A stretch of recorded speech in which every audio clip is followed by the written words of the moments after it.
அடுத்து மீனம், காலபுருஷனுடைய 12ஆம் வீடு. அயன சயன போகசானம். ஒரு வாழ்க்கையினுடைய லட்சியமே இதுதான்.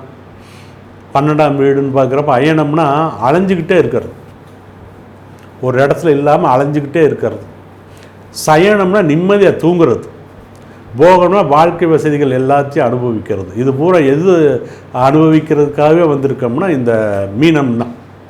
அதாவது மீன லக்னம் நல்லா இருக்குன்னு வச்சுங்களேன், மீன லக்னத்தில் பிறந்தவன் நல்லா இருந்தால் அவன் அலைச்சலை விரும்பவே மாட்டான்.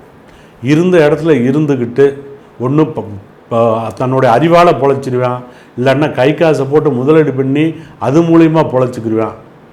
சரிங்களா? அதே மாதிரி படுத்தா நிம்மதியாக தூங்கணும், அளவான சாப்பாடு சாப்பிட்டாலும் போதும், குடும்பத்தோடு நிம்மதியாக இருக்கணும்னு நினைக்கிற ஒரு டைப்பை இந்த மீன ராசிக்காரன் இருப்பான். இதே இந்த மீன லக்னம் கெட்டு போச்சுன்னு வைங்களேன், அலைஞ்சிக்கிட்டே இருப்பேன். ஏன் அலையிற, எதுக்கு அலையணும்னே அவனுக்கு தெரியாது.